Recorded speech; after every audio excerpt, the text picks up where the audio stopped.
For those of you that were mad about Michael Chandler's placement in my last video, just wait to see who I have in front of Petr Yan. You guys are going to lose it. Unsurprisingly, Aljamain Sterling is the champ. This feels like it shouldn't be the correct answer, but it is. Aljamain's style is the type of style that would dominate most other fighters, and his grappling style is one of the most complete ones in the UFC, in that he's a legitimate submission threat off the bottom, on top, on your back, everywhere. He has multiple ways of getting you to the ground. He can pull guard, he can take you down, and he's just big. There's other fighters with dangerous grappling like Brian Ortega, but they can't wrestle. There's fighters who can wrestle, but they can't finish. Aljo can do both. For bantamweight, he's pretty big and rangy, so he has that John Jones high variance, low volume type of striking, where he throws a lot of kicks, spinning stuff, but his boxing is nothing special, just some 1-2s, overhands, and body jabs, mixing it up to the body quite often, which combined with his wrestling level changes to open up shots to the head or freeze the opponent in place for a second. One thing that has looked to be a problem is that he gasses, or seems to gas. Gassed in both Yan fights, but I think that's something that he could improve by virtue of dialing back the pace that he sets, because the man sets a frenetic pace from the first second of the fight. If you want to watch a banger grappling fight, go watch his fight with Cody Stamann. Speaking of prior fights, Aljo's resume at bantamweight is pretty impressive, and no matter what you think of the guy, his career at bantamweight is entering the Dominick Cruz, TJ Dillashaw greatness status, and he could unironically be considered bantamweight GOAT if he defends one or two more times without extenuating circumstances clouding his wins. His third fight in the UFC was against the top 10 contender in Takeya Mitsugaki, and it's been nothing but ranked fights since. Alright, next up will be, let's see here, Rob Font. We'll put him in at number 11. Another guy that seems to have had a career resurgence, only to have his title hopes viciously demolished, first by Jose Aldo and then by Chito Vera. Rob Font's chin seems to be the biggest liability in his game, as he would be like handily winning a round before getting absolutely smacked up and dropped in the last minute, and have all the work he put in the first 4 minutes just go up in smoke. It was kind of heartbreaking to see. I mean, the Jose Aldo fight, he was jabbing up Jose Aldo, putting that volume on him, and then Jose would swing back and land clean, and that round was now scored for Jose Aldo.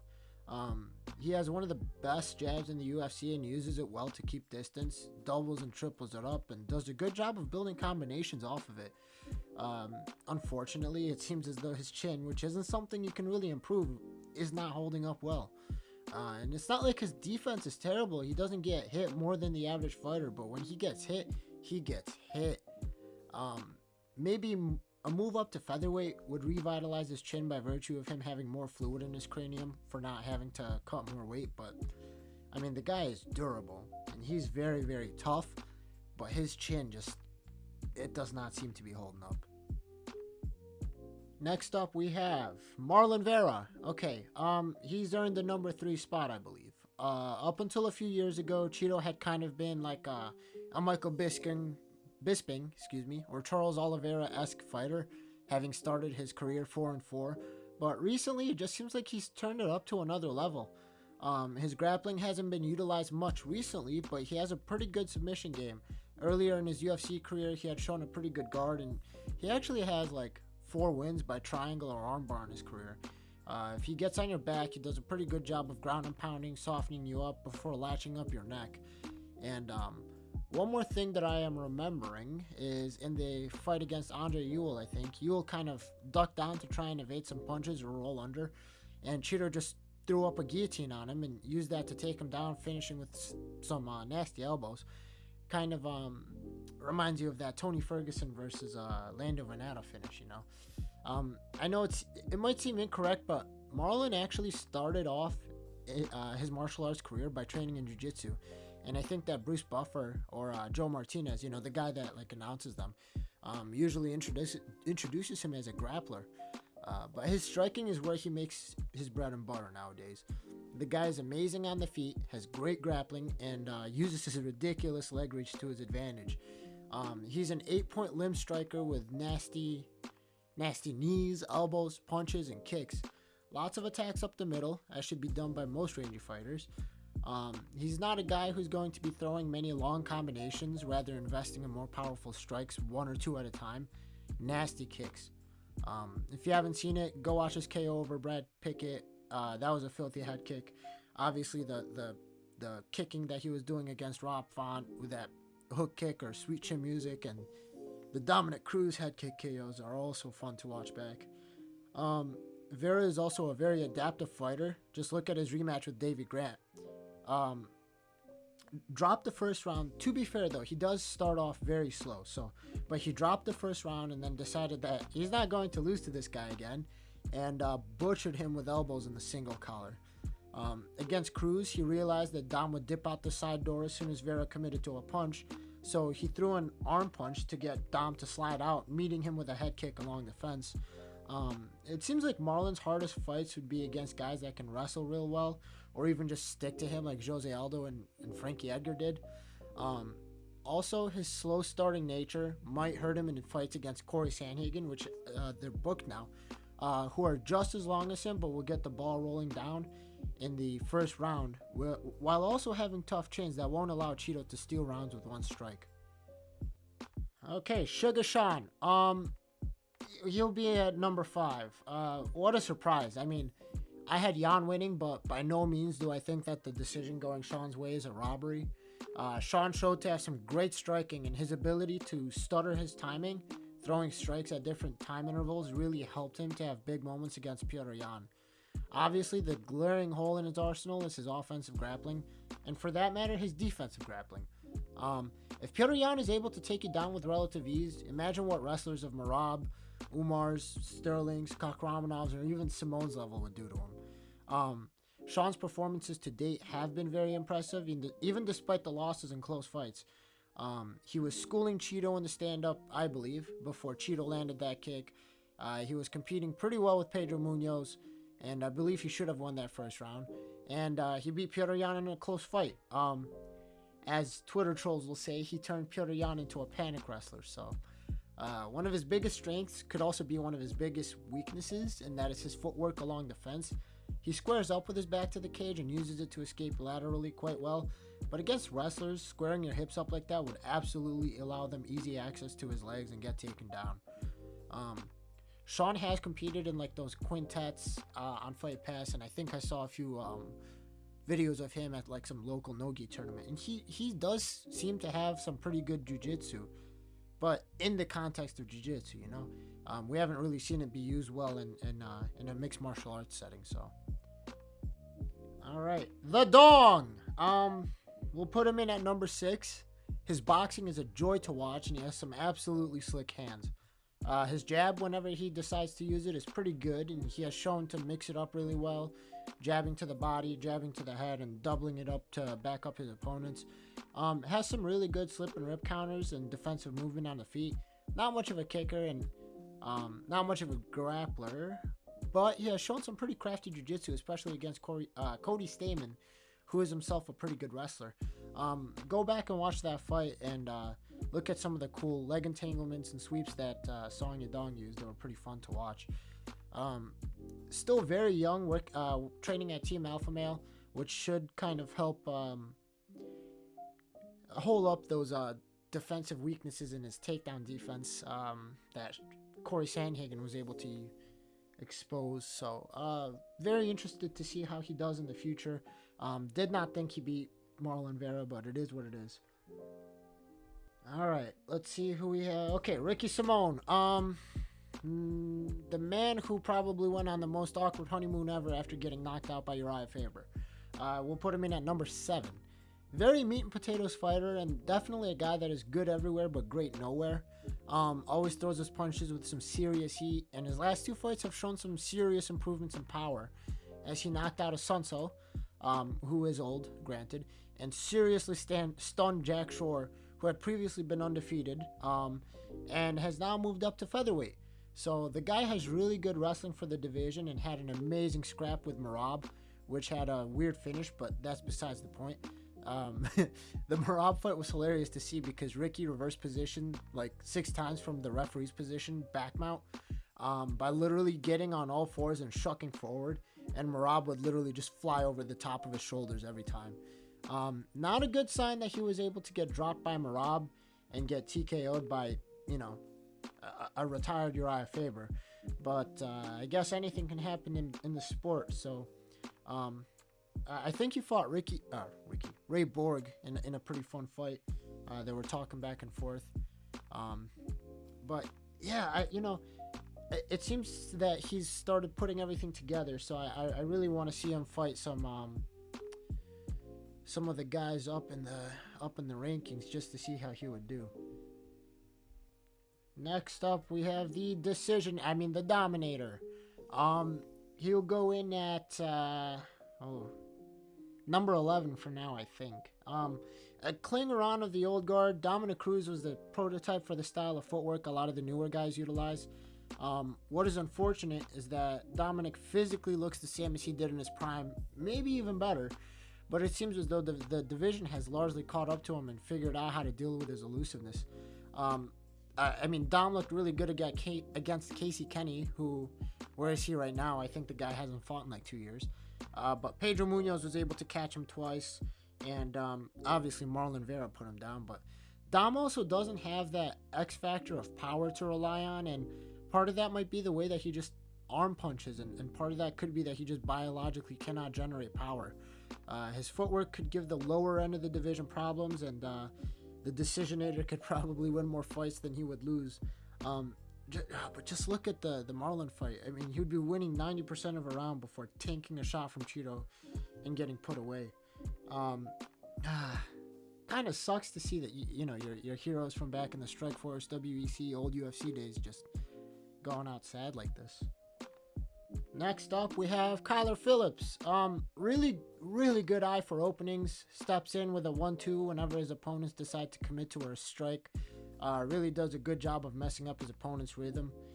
Kind of a spastic.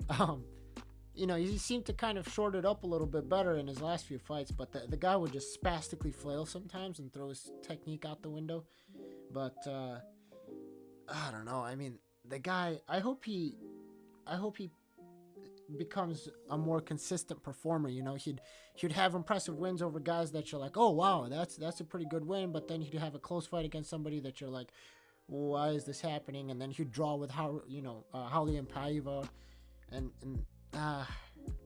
that's why he's so low, even though his skill set is really good. So hope to see him back in the octagon soon again. Okay, next up we have Sandhagen. Quick plug, I also made a video on Cory Sandhagen prior to this TJ Dillashaw fight. Go check it out. If you know me in real life, you know that Cory Sandhagen's probably my favorite fighter to watch just due to his technique. Cory's one of those guys that I think could definitely be a champion for at least one title defense in the near future. But no matter what you think of the TJ Dillashaw fight, he came up short in his title eliminator opportunities. One good thing that he has started showing is his willingness to grapple. We saw it early in the Petr Yan fight, but in the Yadong fight, we saw an evolution in his wrestling as he used it as a crutch to win that fight, basically. Cory's stand-up is ridiculously nuanced. He seems to have a reliable weapon from both stances and loves tearing up the body. That lead hook to the body that he used to throw a lot more than he does now seems like a strike that would give his opponents PTSD. Two terrible things in his game, though, are his willingness to accept bottom position, which was seen in the TJ Dillashaw fight a lot, where he would constantly try to throw up submissions or deal damage instead of trying to get up. The other hole in his game is his lack of power. Aside from spinning wheel kicks and flying knees and volume, he doesn't seem to have the type of power to garner respect from opponents, and this was seen in the Yadong fight, who just kept blitzing forward with little to no regard for what was coming back from Cory. But Cory's craftiness could carry him to wins against most fighters I will place below him in this video, and we saw that against Song. Cory adapted by folding in elbows when Song would crash forward, or when both of them were exiting from the clinch, and take him down to steal rounds when things got hairy on the feet. that one vertical elbow really changed the momentum of the fight, as Song was less willing to close distance and crash in on him. If you enjoy the technical aspect of MMA, go watch this fight with Austin Arnett. The shifting combos, the body hitting, the kicking, and the setups for these techniques were a great joy to watch. Whenever Cory fights, though, just count how many jabs he throws or how many times he engages in hand fighting at distance. It's a ridiculous amount. Alrighty, next up we have Mario Bautista. Last fight against Benito Lopez is a performance that I'm kind of hesitant to put much stake in, because Benito Lopez missed weight and was returning from like a 3-year period of inactivity. But Mario's last few fights have been really fun to watch, and Bautista is just showing improvements in leaps and bounds. He's only 29 years old, I think, so I really see him kind of putting things together more and more and evolving into a better fighter. I mean, he has good training partners. I think he trains with Kyler Phillips and Sean O'Malley, so his stand-up is only going to get better. Yeah, excited to see how his career will progress. So, but for now, I think we'll have him in at the number 15 spot. All right, next up we have Pedro Munhoz. Would he beat Rob Font? I don't know. Would he beat Rob Font? He has power. I don't want to do this anymore, man. This is such a difficult division to rank. I put Michael Chandler like a few spots up too high, and then I got like 20 hate comments and 2 death threats. I don't want to do it. I'm done. I don't want to do. What do you mean I have to? I know it's good for the algorithm, but I just can't do it. I mean, look at this division. No, because now there's going to be idiots in the comments telling me about how I'm a filthy casual. Like, I don't want to do this. Listen, for all I know, me putting Pedro Munhoz this low or too high could be the next Michael Chandler incident on this channel, okay? I don't... Fine, okay, I'll do it. Okay, it's kind of interesting watching Pedro's rise to relevance, because the guy basically came in with 2 pronounced tools in the beginning of his career, the overhand right and the guillotine. He has 7 wins by guillotine, but 1 was overturned when he popped for a PED. Bet you didn't know that little tidbit. But he really rounded out his skill set and has only lost to former or current champions in his last 4 losses. He's a fighter that's way better than his recent record, because he lost 4 of his last 6 with 1 no contest against Sugar. But the man is nearing the end now, I think. His size at bantamweight was always something that I wasn't really confident in. The guy should have been at flyweight. He said it as much after his Jose Aldo loss. And he's 36 years old and seems to be losing the speed he had. And his calf kicks have recently been getting checked by his past few opponents, not named Dominick Cruz. And if you want to watch calf kicks be absolutely nullified, watch Jose Aldo versus Pedro Munhoz or Charlie Oliveira versus Justin Gaethje. Another underrated banger is his rematch with Jimmy Rivera. Now, power is the last thing to go on. Is the last thing to go on a fighter, and Pedro is still very skilled and crafty. So I still see him beating a lot of fighters and giving certain elite fighters problems based on how they match up stylistically. But for right now, I think we'll put him in at number 12. Alright, next up we have Persona non grata, the Machine, the guy who ruined Jose Aldo's retirement. Lord have mercy, this guy has an insane gas tank, and as a result, his suffocating grappling and chain wrestling is insane and tiring to watch. Not exactly an exciting fighter. The man has 4 wins by finish in 19 fights. And most of his fights are just cookie-cutter performances of lay and pray, or if he can't get them down, just wall and stall. The fight against Marlon showed that he has a ridiculously iron chin and durability. So if that chin holds, then that punch his chance strikers might have against him gets slimmer. Obviously, as we just saw with Said Nurmagomedov, there's a chance that anybody can be caught in a sub while in a scramble or a takedown. And Merab could always spike his head into the ground like he did against Ricky Simon and that sheet of ice. So kind of stuck in a weird spot because he's going to refuse to fight Aljo and might sort of serve as a bodyguard, just beating title contenders before they could get to him.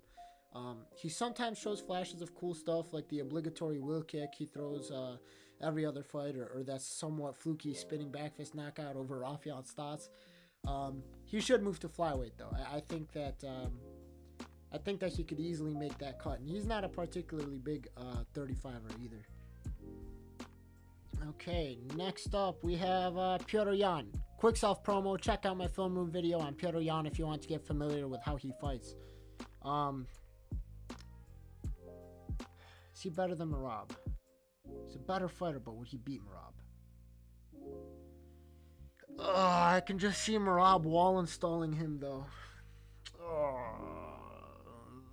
I mean, look at how Aljo backpacked him and took him down, and Aljo doesn't have a good gas tank, but Merab does. But Aljo's bigger, and Merab can't.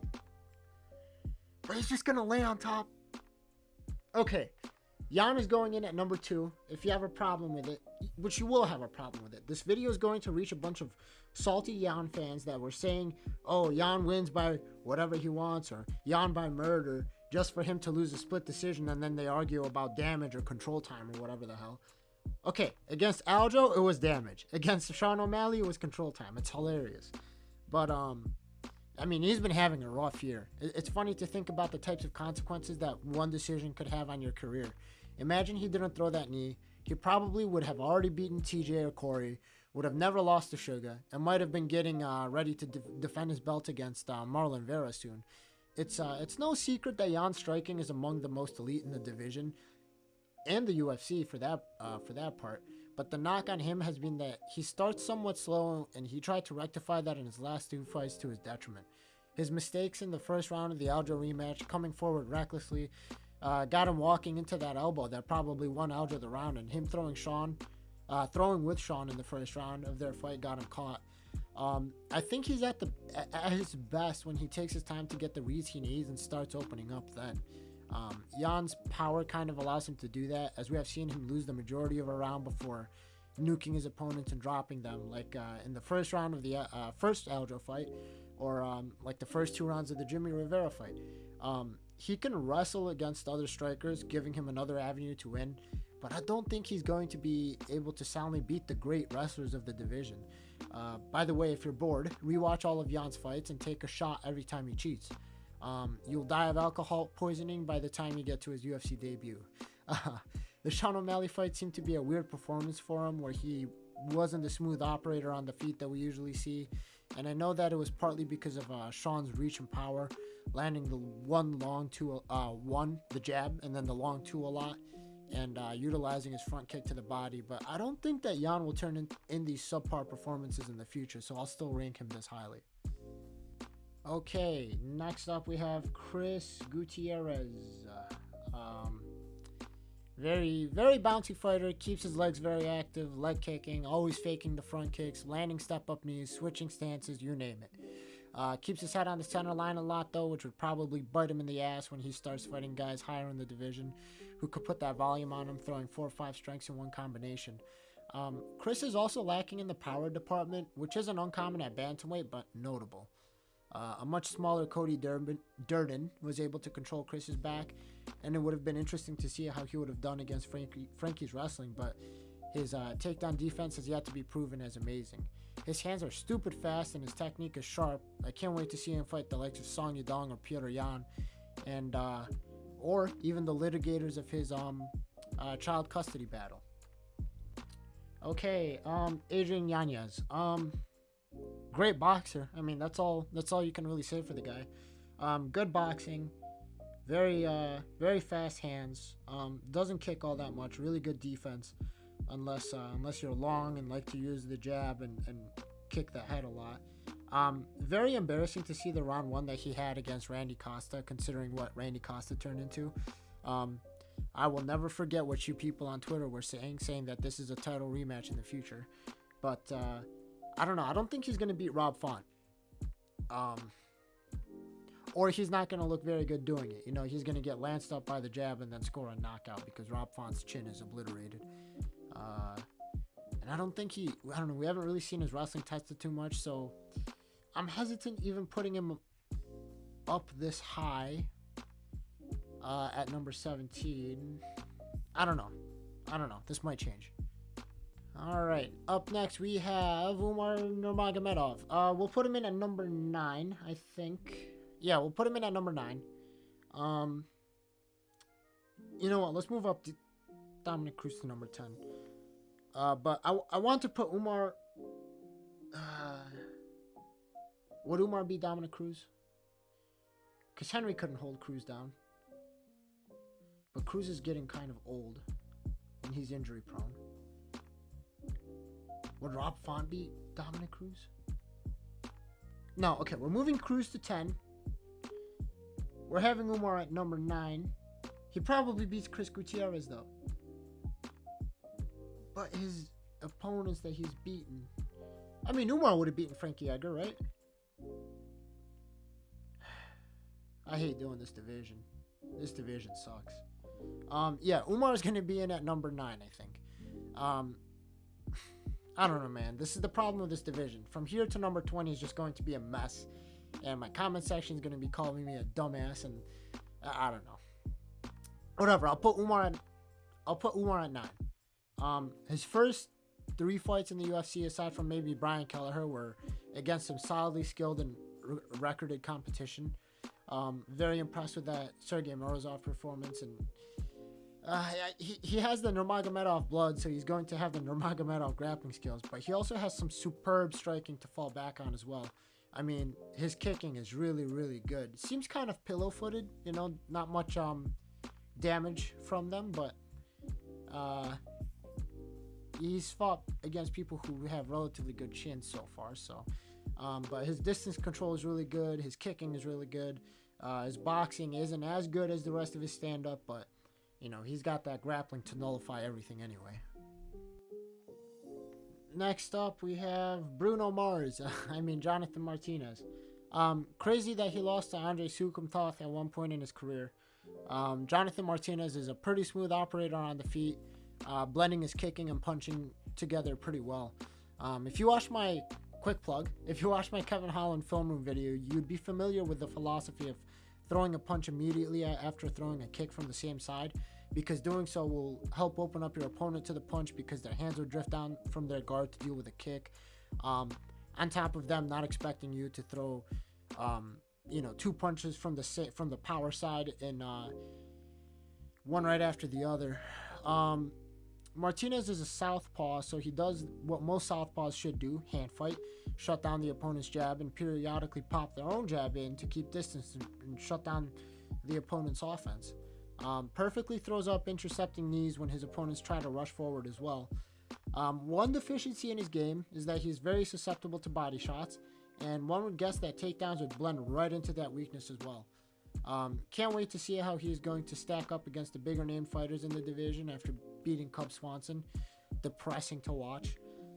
Still pissed at how David Grant just nuked him in their fight, which Martinez was winning up to that point. Alright, next we have Douglas Silva de Andrade. I love me some Douglas Silva de Andrade. I think we'll put him in at damn. He probably beats Mario Bautista, right? Yeah, you know what? We'll put him in at number 14. The guy was just not very active in his early UFC career. He went on like a 21 fight undefeated streak in the regional scene over the course of 6 years. Fighting basically bums though, like 1-1, 2-0, 5-0, like 4-5 recorded guys. And now he's 37, so I don't know how much time he has left to try and break into the championship picture, which, if we're being honest, probably won't happen. His track record against the guys that go on to be very relevant in the division doesn't bode well for him, so I don't know. He was looking pretty listless in the first round of the Morozov fight, but in the second round he turned it up, showed the power in his hands, dropped Morozov pretty bad, and got the choke against a fighter that I was really high on, and had a somewhat competitive fight with Umar Nurmagomedov. So yeah, I don't know, but he looked good in moments against Petr Yan, who's a guy that's hard to look good against. Yeah, I think we'll have him in at number 14.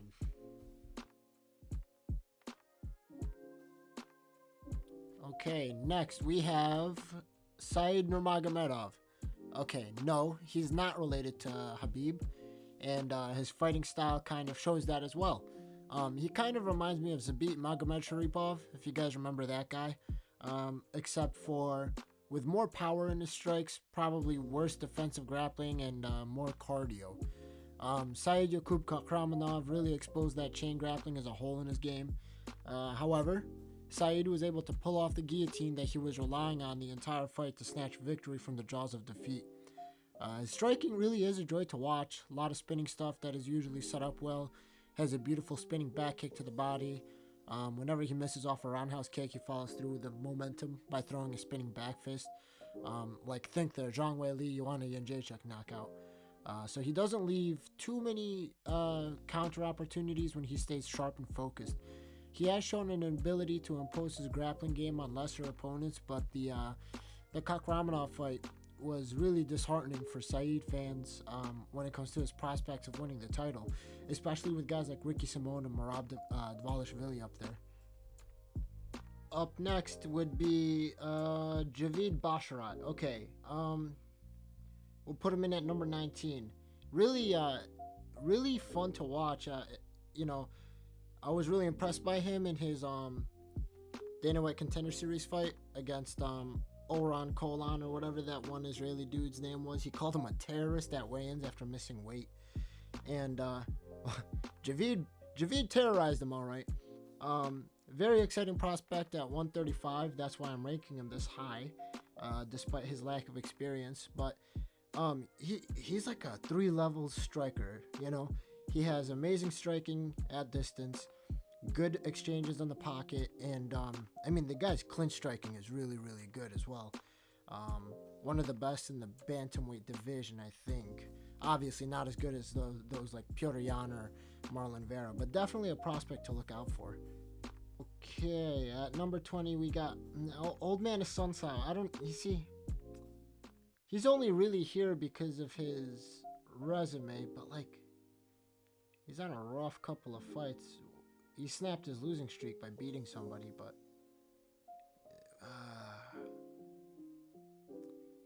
I don't know. You know what? This might change. He might not be on here. All right, now Sergei Morozov. I don't know if I'm biased here, but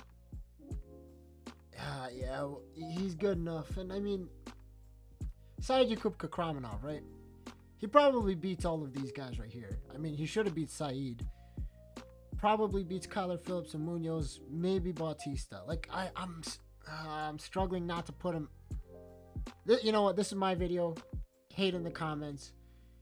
Nope.